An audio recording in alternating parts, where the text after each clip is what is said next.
உலகமெங்கும் இருக்கின்ற இயேசுவின் அடியவர்களுக்கு வணக்கம், வாழ்த்துக்கள். ஆரம்ப கால திருச்சபையினுடைய வரலாற்றில் இருந்து ஒரு சில உண்மைகளை உங்களோடு நான் பகிர்ந்து கொண்டு வருகிறேன். உட்கார்ந்து பேசுவோம், உண்மைகளை பேசுவோம். வாங்க நிகழ்ச்சிக்கு போகலாம். ஆரம்ப காலகட்டம் என்று சொல்லும் பொழுது முதல் 500 ஆண்டுகள். இந்த முதல் 500 ஆண்டுகளிலே திருச்சபையினுடைய சூழ்நிலைகள் என்ன என்பதை குறித்து ஒரு சில கருத்துக்களை, ஒரு முக்கியமான கருத்துக்களை மட்டும் நான் உங்களோடு கூட பகிர்ந்து கொள்கிறேன். இன்னும் சில நிறைய முக்கியமான கருத்துக்கள் இருக்கலாம். எனக்கு இதுதான் கொஞ்சம் நல்ல உண்மைகள், அதாவது தேவையான ஒரு உண்மைகள் என்று நான் உணர்வதை உங்களோடு நான் பகிர்ந்து கொள்கிறேன். சரி, 300வது ஆண்டு வரைக்குமே கிறிஸ்தவர்களுக்கு பயங்கரமான எதிர்ப்புகள், வன்முறைகள், கொடுமைகள், மரணங்கள் நிகழ்ந்து கொண்டே இருந்தன. அந்த நேரத்திலே கிறிஸ்தவருடைய புகழ் பரவிக்கொண்டே இருந்தது. புகழ் பரவிக்கொண்டே இருந்தது. காரணம் என்னன்னு கேட்டீங்கன்னா, அவளுடைய வாழ்க்கை முறை மட்டுமில்லாமல் கிறிஸ்தவர்களுடைய தலைவர்களுடைய வாழ்க்கை முறை.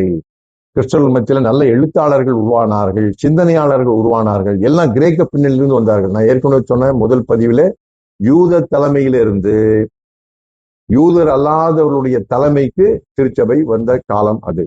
சரிங்களா? ஏற்குறைய 150க்கு மேல 100 கடைசியாக யோவான் வாழ்ந்தாரு. 100, 105 அந்த நாட்களில் அவர் மரித்திருக்கிறார். அதற்கு பின்பு வந்தவர் எல்லாமே யூதர்கள் அல்ல, அவரோடு இருந்த கிரேக்கர்கள், கிரேக்க பின்னணியிலிருந்து வந்தவர்கள் திருச்சபைக்கு தலைமை தாங்க அவர்கள் முன் வந்தார்கள். அப்படிதான் கடவுள் அதை வழிநடத்தினார்.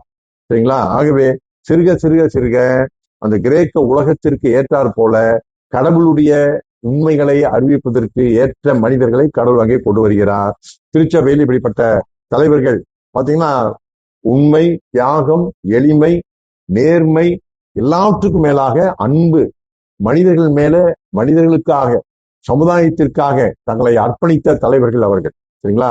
மக்களுக்காக அவர்கள் அவனை எப்படியாவது காப்பாற்ற வேண்டும், மக்களுக்கு வாழ்வு தர வேண்டும் என்று யார், எவர், என்ன அதை பத்தி அவங்களுக்கு கவலை இல்லை. தேவை என்று இருப்பவர்களுக்கெல்லாம் திருச்சபை கதவுகளை திறந்தது. தேவை என்று இருப்பவர்களுக்கு எல்லாமே திருச்சபை தலைவர்கள் கரங்களை திறந்து திருச்சபை மக்கள், விசுவாசிகள் அனைவரும் தாராளமாக தங்களுடைய உடைமைகளையும் பொருள்களையும் பணத்தையும் கொடுத்து சமுதாயத்திலே கடவுளுடைய பணியை செய்தார்கள். சரிங்களா? இது இன்றைக்கு நாம சிந்திக்க வேண்டிய ஒரு முக்கியமான ஒரு உண்மைங்க, வரலாற்று உண்மை.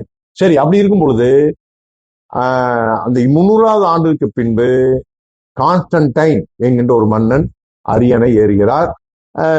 அவருக்கு இந்த கிறிஸ்தவர்கள் மேலே ஒரு சாஃப்ட் கார்னர். இந்த கிறிஸ்தவர்கள் நாம் நினைக்கிற மாதிரி கொடியவர்கள் அல்ல, இவர்கள் தீமை செய்பவர்கள் அல்ல என்ற ஒரு எண்ணம் அவர்களுக்குள்ள உருவானது.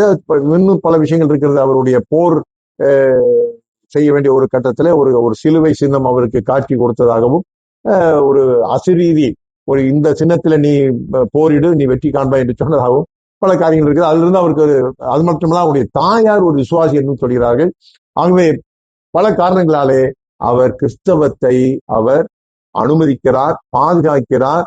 கிறிஸ்தவம் ரோம அரசு அங்கீகாரம் பெற்ற ஒரு மதமாக அவர் அங்கு அறிவிக்கிறார். சோ அது முதலே கிறிஸ்தவர்களுக்கு எதிரான கொடுமைகள் நிறுத்தப்பட்டன. பின்பு ஒரு மன்னனுடைய காலகட்டத்தில் மீண்டும் கொடுமைகள் நடந்தது. பட் அதுக்கப்புறம் எல்லாமே முடிந்து விட்டது. கிறிஸ்தவ மன்னர்கள், அதாவது ரோம ராஜ்யத்தை ஆள்கின்றவர்கள் கிறிஸ்தவர்களாக வந்த நாட்களும் வருகிறது. சரி, இந்த மன்னன் என்ன செய்யறாருன்னு கேட்டீங்கன்னா, ரோம் நகரத்திலிருந்து ஏறக்குறைய ஒரு 1000 கிலோமீட்டர் தள்ளி கான்ஸ்டன்டினோபிள் அப்படிங்கிற அந்த மாநகரம் தற்போது இஸ்தான்புல் என்கின்ற ஒரு பெயரிலே அது வழங்கப்படுகிறது. அந்த நகரத்தில் ஒரு மாபெரும் தேவாலயத்தை அவன் கட்டுகிறார். கான்ஸ்டன்டினோபிள் மாபெரும் தேவாலயத்தை கட்டுகிறார். இதுதான் கிழக்கு திருச்சபையினுடைய மையமாக உருவாகிறது. சரிங்களா? ஆகவே ரோமுக்கு இணையாக கான்ஸ்டன்டினோபிள் அல்லது பைசாண்டைன் சாம்ராஜ்யம் என்று சொல்வார்கள். அதுக்கு முன்பதாக அங்கிருந்த சில அரசினுடைய ஒரு வரலாற்றின் பின்னணியிலே பைசாண்டைன் பேரரசு என்று சொல்வார்கள். ஆனால் கான்ஸ்டன்டைன் அங்க உருவாக்கின அந்த நகரம், அந்த இடத்துல கான்ஸ்டன்டினோபிள். இது கிழக்கு திருச்சபையின் மையமாக உருவாகிறது. ரோம் மேற்கு திருச்சபையின் மையமாக உருவாகிறது. சிவிதமாக கிறிஸ்தவம் இரண்டாக பிளவுபட்ட ஒரு வரலாறையும் நாம் அறிந்திருக்க வேண்டும். சோ அது முதல் கொண்டு கான்ஸ்டன்டினோபிள் அரசியல் பின்னணியிலே ஒரு மதத்தை உருவாக்கக்கூடிய, ஒரு கட்டமைக்கக்கூடிய பல பணிகளில் அவர் ஈடுபட்டார். அதுல முக்கியமான ஒன்று, மாநாடுகளை அவர் நடத்தினார். கிறிஸ்தவ கொள்கைகளிலே பல சர்ச்சைகள் ஏற்பட்டன. இயேசு கிறிஸ்து யார், சரிங்களா, கடவுள் எப்படிப்பட்டவர், திரித்துவம், இப்படி பல சர்ச்சைகள் இருந்த பொழுது அதற்கெல்லாமே கான்ஸ்டன்டைன் என்ற மன்னன் முன் வந்து மாநாடுகளை கூட்டி பேரார்களை ஆதரித்து விவாதங்களை ஏற்படுத்தி சரியான முடிவுக்கு கொண்டு வந்த வரலாறும் இருக்கிறது. இதுதான் உங்களுக்கு நிசேயா என்ற இடத்துல நடந்த அந்த பெரும் மாநாட்டிலிருந்து வந்ததுதான் நிசேயா விசுவாச பிரமாணம். சரிங்களா? இப்படிப்பட்ட கிறிஸ்தவத்திற்கான ஒரு அடிப்படை கொள்கைகளையும் வடிவமைத்ததிலே இந்த கான்ஸ்டன்டைன் மன்னன் பெரும் பங்கு வகிக்கிறார். தொடர்ந்து நாம பேசுவோம். வாழ்க மகிழ்வுடன், வளர்க இறையர்களுடன். வணக்கம்.